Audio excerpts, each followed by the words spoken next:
IPL হোক বা গড়ের মাঠের ক্রিকেট, অভিষেক ডালমিয়ার কাছে ক্রিকেটের গুরুত্বই আসল। 26তম সিসিডি মিলেনিয়াম কাপ ক্রিকেট ফাইনালে ক্রিকেটারদের উৎসাহিত করতে হাজির ছিলেন আইপিএল গভর্নিং কাউন্সিল মেম্বার অভিষেক ডালমিয়া। ফাইনাল ম্যাচে মুখোমুখি হয় বিজয় স্পোর্টস ক্লাব ও পাটুলি ক্রিকেট একাডেমি। চ্যাম্পিয়ন হয় পাটুলি। অভিষেক ডালমিয়া ছাড়াও উপস্থিত ছিলেন সিএবির প্রাক্তন সচিব বিশ্বরূপ দে, সিএবির জয়েন্ট সেক্রেটারি দেবব্রত দাস, প্রাক্তন ক্রিকেটার শিবশঙ্কর পাল, স্থানীয় বিধায়ক দেবাশিস কুমার সহ সিএবির বিভিন্ন কর্মকর্তারা।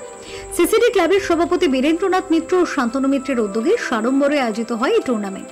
ধারাবাহিকতার অনন্য নজির তৈরি করে 26 বছর ধরে একটানা অনূর্ধ্ব 23 বছরের ছেলেদেরকে নিয়ে 20 ওভারের টুর্নামেন্ট চালিয়ে যাচ্ছে ক্রিকেট ক্লাব অফ ঢাকুরিয়া, যার নেপথ্যে বীরেন্দ্রনাথ মিত্র ও শান্তনু মিত্ররা। ক্রিকেট ক্লাব অফ ঢাকুরিয়া প্রতিষ্ঠিত হয় 1946 সালে। স্বপ্ন দেখা শুরু করে দিয়েছিলেন বীরেন্দ্রনাথ মিত্ররা। 50 বছরেরও বেশি হয়ে গেল ক্রিকেট প্রশাসনে যুক্ত বীরেন্দ্রনাথ মিত্র। ক্রিকেট কোচিং সেন্টারটির সঙ্গে যুক্ত হয়েছেন বিভিন্ন সময়ে বিভিন্ন বিদগ্ধ ক্রিকেট ব্যক্তিত্বরা। এখনো সম্মানিত প্রশিক্ষকের দ্বারাই শিক্ষণ কেন্দ্রটি সমৃদ্ধশালী। Bureau report, channel 10।